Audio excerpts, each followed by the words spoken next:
March 1989.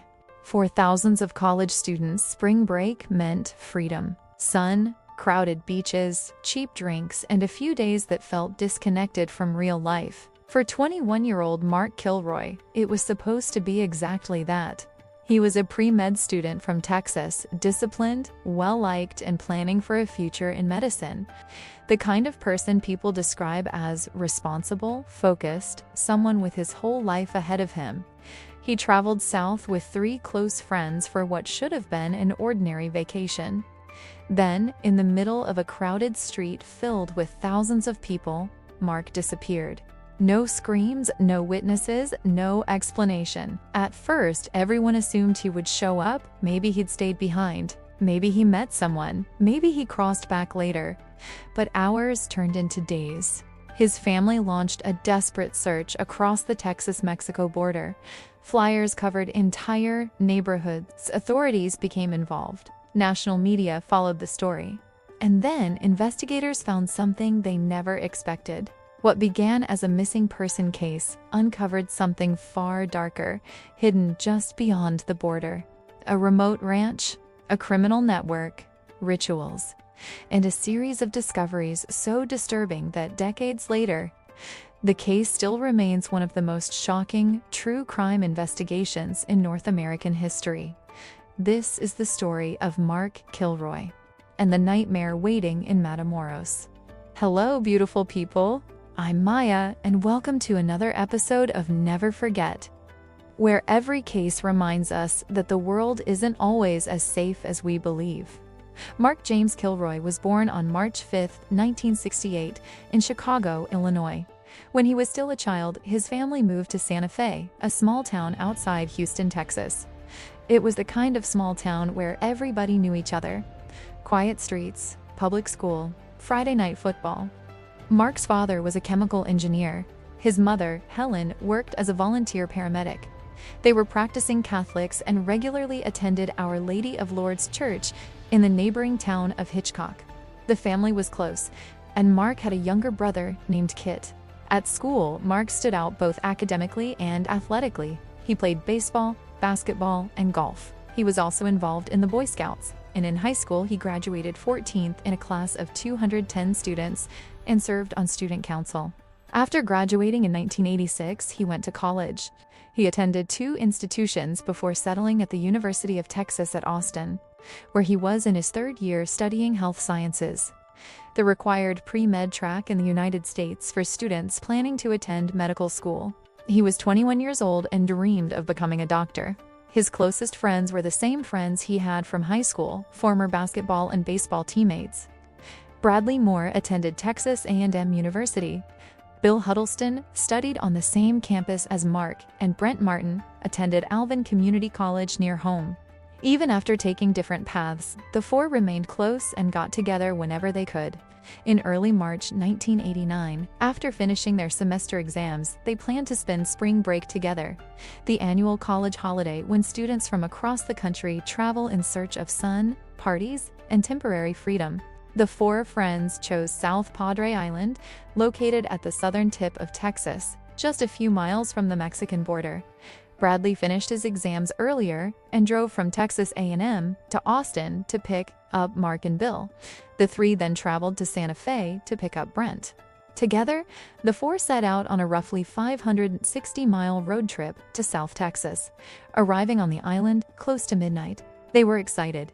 During the first few days, their routine was simple: beach in the morning, back to the hotel for lunch, then more time at the beach in the afternoon. The island was packed with concerts, contests, and live broadcasts shown across the country. On the night of March 14th, the 4 friends decided to cross the border on foot into Matamoros, the Mexican city across the bridge. This was not unusual. During spring break, thousands of American college students did exactly the same thing. Matamoros was known for cheap bars, loud music, and more permissive alcohol laws. On the American side, drinking was illegal for anyone under 21. Across the border, everything felt different. Cheap beer, no lines, no ID checks, and little enforcement of age restrictions. Thousands of students made that crossing every spring almost as a rite of passage. An entire local economy had formed around it. Bars, restaurants, hotels, and routines so normal nobody questioned them. That night, Alvaro Obregon Street, one of the city's main streets, was packed. Estimates placed nearly 15,000 young people there. Sidewalks, bars, and parties overflowed with people. The four friends first went to a bar called Los Sombreros. Later, they visited the London pub, temporarily renamed Hard Rock Cafe, for spring break. Around 2 a.m., they decided to head back toward the border. Mark stopped on the sidewalk to say goodbye to a girl he had met earlier. That was the last time anyone saw him. His friends waited and began searching. They checked bars, sidewalks near the border, and surrounding streets. Businesses began closing. The crowds disappeared. Mark never returned. At around 4:30 a.m., they crossed back into Brownsville and waited in the car, believing Mark had crossed before them. He was not there. Eventually, they returned to the hotel, assuming he had either gone back already or left with someone else. When morning arrived and Mark still had not appeared, they called his family and notified authorities. From that moment on, Mark's disappearance became an official investigation. Mark's parents, James and Helen, immediately joined the search. They distributed 20,000 flyers throughout the Rio Grande Valley on both sides of the border. They offered a $15,000 award for information. Business owners in Brownsville added another $10,000. Local media covered the case. National media soon followed. The disappearance gained unusual political attention because Mark's uncle, Ken Kilroy, worked for U.S. Customs in Los Angeles. That connection increased pressure on Mexican authorities. In the weeks that followed, Mark's parents never stopped. They met with senators, mayors on both sides of the border, and the governor of Texas. The case appeared on America's Most Wanted. Even then, there were no answers. On April 1st, a car broke through a police checkpoint between Matamoros and Reynosa. Instead of using sirens, officers followed it using an unmarked police vehicle. The car led them to Rancho Santa Elena, outside the city. Officers found marijuana, cigar remnants, candles, and empty bottles. For reasons that remain questioned, they did not conduct a deeper search that day. The driver was identified as Serafin Hernandez Garcia, nephew of one of the local trafficking leaders. 8 days later, on April 9th, police returned with backup and made arrests. Serafin, his uncle Elio Hernandez, ranch caretaker Domingo Reyes, and 2 other men were detained. According to reports, they appeared unusually calm and claimed they were spiritually protected and immune to bullets. During questioning, that confidence began to disappear. Domingo recognized a photograph of Mark and said he had seen him at the ranch. He described Mark as tied up and injured and said he had given him water. Later, he saw other men take Mark into a cabin. After that, he never saw him again. Police separated the suspects for questioning. That was when Serafin began talking. He confessed that multiple killings had occurred at the ranch over several months. Under orders from a leader who believed human sacrifice granted spiritual protection for trafficking operations. He also indicated where bodies had been buried. According to statements during the night between March 13th and March 14th, 1989, a ritual was performed at the ranch to ensure safe passage for approximately 440 pounds of cargo into the United States. One victim had already been sacrificed. The leader believed it was not enough. He claimed more suffering was required and ordered his followers to bring another victim. That same night, Obregon Street was full of young tourists, many of them Americans on spring break. One of them was Mark. His followers noticed him standing alone at the exact moment he separated from his friends. Mark was also waiting for Bill. He was tired. The streets were crowded. He had been drinking. Together, those factors made it easier to pull him away unnoticed. 2 men forced Mark into a pickup truck. At one point, the truck stopped in an alley. Mark escaped and tried to run. He was captured again by a second vehicle. He was tied up and taken to the ranch. Mark remained captive for approximately 12 hours before being killed. Afterward, according to investigation findings, his remains were subjected to extreme post-mortem mutilation as part of the ritual practices described by those involved. His remains were buried in a shallow grave alongside other victims. The shipment continued. For the group involved, it was treated as another ritual completed. At Rancho Santa Elena, about 12 miles west of Matamoros, the police first returned to the cabin. The smell inside was unbearable, so strong that the officers stepped back as soon as they opened the door. Inside, there was a blood-stained altar, burned-down candles, empty liquor bottles, a machete, a hammer, and an iron cauldron. Inside the cauldron, mixed with dried blood, there was human hair, dirt, animal remains. There were human brains being served there, and later the detainees would explain to authorities what that meant. They believed that drinking that mixture made them invincible. Invincible against the police and immune to bullets, which is why they said they were fine and nothing would happen to them at the moment they were arrested. The officers returned to the open area of the ranch and began digging. The graves were scattered across the property, some in an area of packed dirt and others near an orchard. They found Mark's body almost 1 month after his disappearance. In addition to Mark, at least 14 other bodies were found buried in shallow graves, all mutilated. Most were identified, some remain unidentified to this day. The investigation pointed to a single name, the leader of the group, Adolfo de Jesús Constanzo. Adolfo was born on November 1, 1962 in Miami, Florida. His mother, Delia Aurora González del Valle, was Cuban and only 15 years old when he was born. Throughout her life, Delia would have 3 children with 3 different fathers. Adolfo's biological father died when he was still a baby. Delia took her son to Puerto Rico and shortly afterward married for a second time. The family lived there for a few years before permanently returning to Miami in 1972, when Adolfo was 10 years old. His second stepfather also died shortly after they returned, and Delia would marry for a third time. The family lived in a cycle of instability, new husbands, new homes, new cities.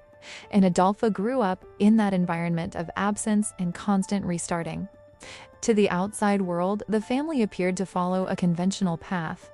Adolfo was baptized Catholic and even served as an altar boy, a well-behaved boy with an ordinary appearance, attending Mass with his mother. But there was a hidden layer inside that house. Delia practiced a religion called Palo Mayombe, which she had learned in Cuba and continued practicing in the United States away from the neighbors' eyes. To understand what happened later, it is necessary to first understand what this religion is. Palo Mayombe has roots among the Bakongo and Bantu peoples of Central Africa, especially in the region that today corresponds to the Republic of the Congo and the Democratic Republic of the Congo. The name comes from the Kikongo language. Palo means stick or wood, referring to the sacred wooden objects used in rituals. And Mayombe is the name of a forest region in the Congo, from which many enslaved Africans originated. The religion arrived in the Americas through the transatlantic slave trade. In Cuba, where it developed more strongly, it absorbed influences from Catholicism and Spiritism, creating its own tradition. It shares similarities with Afro-Brazilian religions such as Umbanda, Candomblé de Angola, and Quimbanda, all of which share roots in Congo-based traditions. At the center of Palo Mayombe is a fundamental belief: all things, people, plants, animals, stones, and rivers possess a spirit or life force.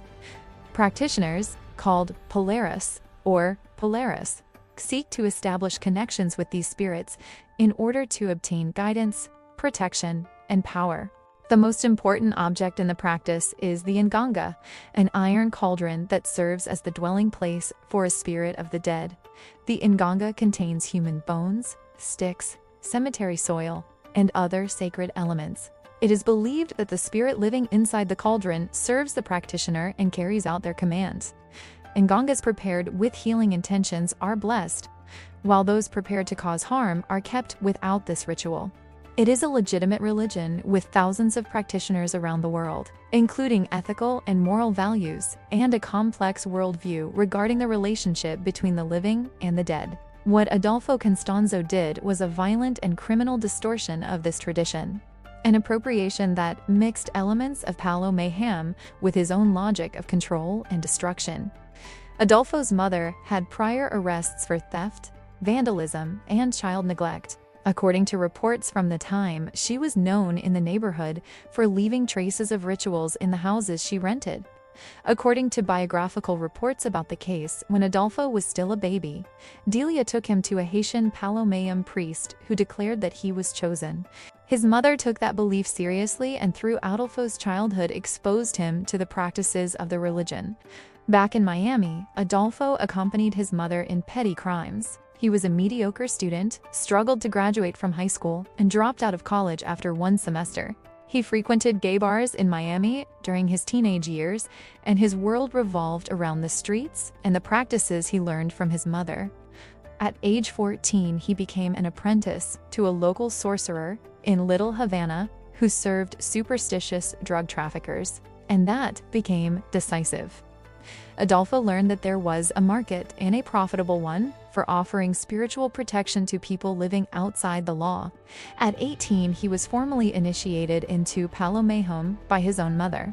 He began stealing bones from cemeteries to build his own nganga, and he already knew what he wanted to do. In 1983, a modeling opportunity brought Adolfo to Mexico for the first time. He spent his free time reading tarot cards for strangers in Zona Rosa, a bohemian neighborhood in Mexico City known for nightlife and the capital's LGBTQIA+ community. That was where he began recruiting his first followers.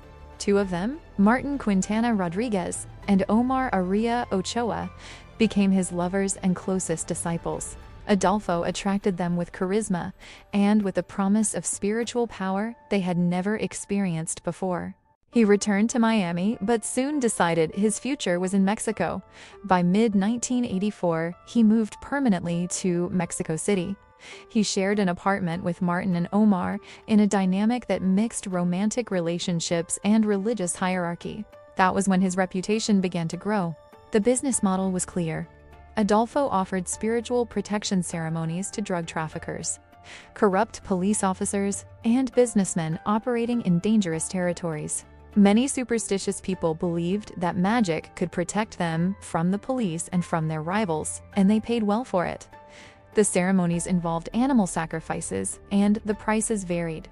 A rooster cost about $6, but a lion cub could cost more than $3,000. One single client accumulated a bill of $40,000 over 3 years. Adolfo had more than 30 regular clients. According to the investigation, among them were police officers and officials who opened doors for Mexican organized crime. With that money, he bought a $60,000 apartment in the capital. He also owned several luxury cars, and by age 25 had built a spiritual empire, operating alongside the criminal underworld. But that was not enough for him, and he wanted more. He began to believe and convinced his clients that rituals became more powerful if human bones were used in the nganga, so he started going to cemeteries at night to steal human remains. Over time, he concluded that the bones of the dead were not enough. The spirit would become much stronger if they killed a person during the ritual. And it was not just about killing, it had to involve suffering. The first victims were people from the margins of the city, sex workers, homeless people, petty criminals, people whose disappearances were not investigated deeply. Bodies began appearing mutilated in different areas across the capital, and because most victims came from vulnerable populations, these cases did not attract enough attention for a truly large and serious investigation to happen. At least 23 victims were documented, but police believe the real number may be much higher. Adolfo's most famous client was the Calzada family, leaders of one of the most powerful cartels in Mexico at the time. The relationship began the same way as always, with Adolfo offering spiritual protection services and the family paying generously. Over time, they started believing that the cartel's success was the direct result of the rituals. Adolfo then demanded that he become one of the partners. The family refused, and Adolfo's response was methodical. 7 members of the Calzada family disappeared one after another. When the bodies were found, something was always missing: fingers, brains, ears, testicles. In one case, the spinal column had been removed. The message was clear, and after that nobody refused anything Adolfo demanded. It was in this context that he found his most important partnership and the environment that would make everything that came next possible. Matamoros was not just another city in drug trafficking, it was the heart of one of the oldest criminal organizations in Mexico. The Gulf Cartel, which had been founded years earlier as an alcohol smuggling operation during American Prohibition and by the 1980s, had become one of the largest drug trafficking machines on the continent. Juan Garcia Abrego, nephew of the founder, was the man leading the expansion at that time. He had reached a historic agreement with the Cali cartel in Colombia, gaining control of cocaine transportation through Mexico's northern border in exchange for 50% of every shipment. Matamoros was the crossing point, and the border with Brownsville was the gateway. In that environment, superstition and crime existed side by side. Traffickers moving tons of marijuana and cocaine fully believed in spiritual protection. They paid for rituals, cleansings, promises of invisibility from police, and this was already a market Adolfo knew from Mexico City. But in Matamoros, with the intensity of trafficking and the constant pressure of the border, that market became even more fertile. He formed an alliance with the Hernandez brothers, a trafficking family from Matamoros, controlling operations along the Texas border. The Hernandez family was deeply superstitious and genuinely believed in the protective power of spirits. In other words, they believed completely in Adolfo's rituals. For them, having the padrino nearby was a spiritual advantage. It was during this period that Adolfo met Sarah Aldrit Villarreal. Sarah was born on September 6, 1964, in Matamoros. She grew up on both sides of the border. Part of her early education took place in Brownsville, Texas.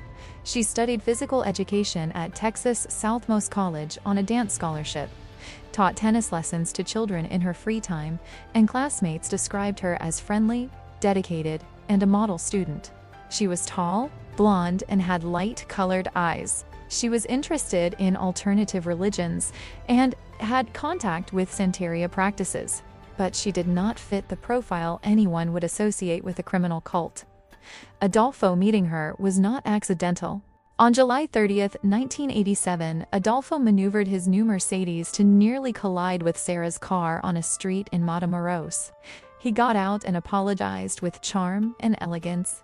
He noticed her birthday matched his mother's, and that was where the friendship began, carefully staged by him. Over the following months, Sarah was gradually introduced to Adolfo's circle, the rituals, and the ideology of the cult. He appointed her as his priestess, the madrina, a title parallel to his own title of padrino, while attending classes in Brownsville and teaching tennis. Sarah crossed the border regularly into Matamoros, where she participated in Adolfo's rituals, supervised followers, and, according to investigators, recruited new people into the group. They were two completely separate worlds sustained by the same person. In 1988, the group moved to Rancho Santa Elena.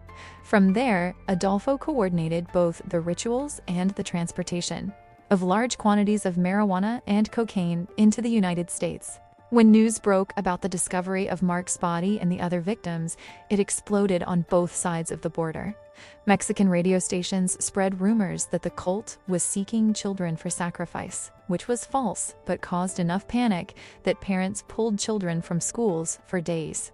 In the United States, the case dominated the news. Helen, Mark's mother, spoke to a crowd of more than 1,000 people at a memorial mass for her son in Brownsville. She asked them to pray for her son's killers, that someone would reach their hearts and make them understand what they had done.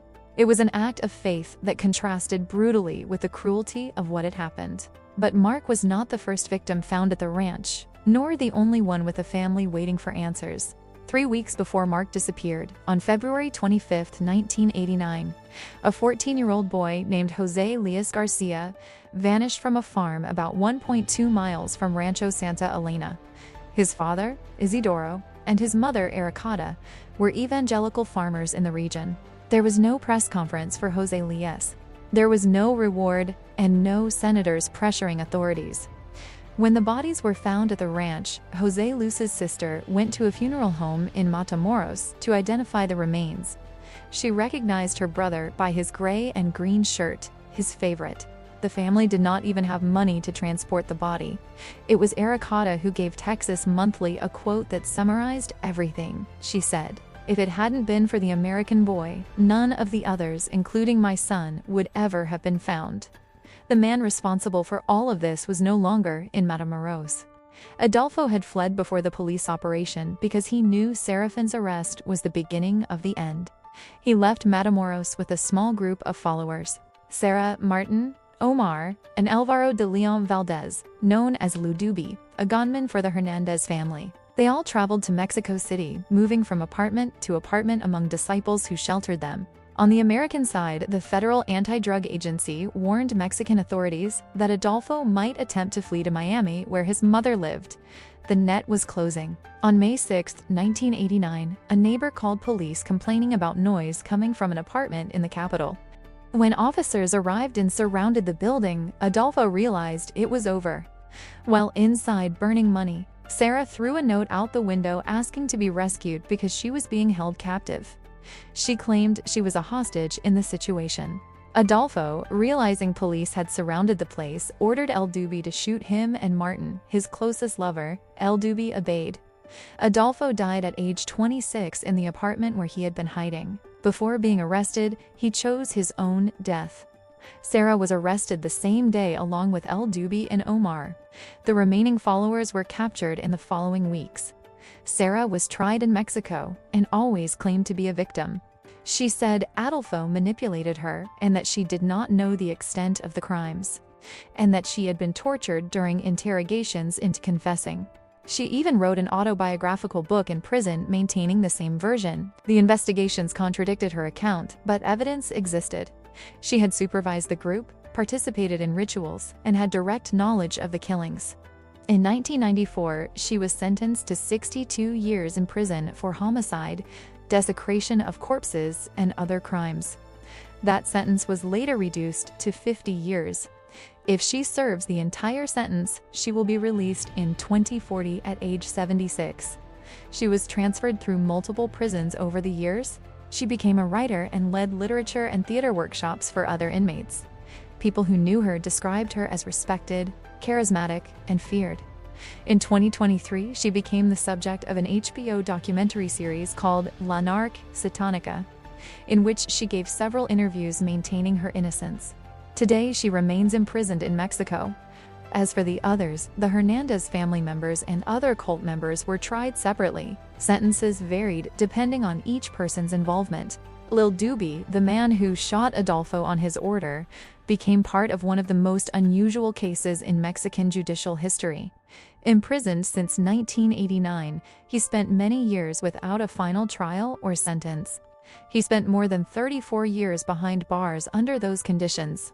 According to the latest information I found about him, in 2024, he remained imprisoned, awaiting a formal sentence and final judgment. In interviews from prison, he said he still heard Adolfo's voice at night. Mark's family created the Mark Kilroy Foundation in 1989, dedicated to preventing drug use and violence among young people. Mark's parents spent years traveling across Texas speaking in churches, schools, and community organizations. They transformed their son's death into a cause. All funds raised were directed entirely to the foundation, including royalties from the book James wrote about the case. The investigation at Rancho Santa Elena had lasting political consequences. It exposed cooperation between Mexican police and trafficking organizations. Some of Adolfo's 30 regular clients were federal agents. It also raised questions about cooperation between Mexico and the United States in fighting drug trafficking and brought international attention to criminal groups combining drug trafficking with violent rituals, a phenomenon that would become more visible in later decades. Over the years, Sarah gave interviews where she alternated between accepting some responsibility and repeating that she had been manipulated. In some statements, she said she had converted to Christianity. In prison, and there is no public confirmation of her current situation. Rancho Santa Elena no longer exists as an active property. The Matamoros region remained in the decades that followed one of the most violent drug trafficking corridors in Mexico, the stage for cartel wars that would make Adolfo's case appear almost modest in raw numbers. The nganga found at the ranch was analyzed by forensic specialists and later destroyed. The human brain inside it was identified as Mark's. His mother, Helen, died in 2014 at age 70, and his father continued the foundation's work until his death in 2024 at age 81. The Mark Kilroy Foundation remains active, offering scholarships to young people in Texas and maintaining drug prevention programs.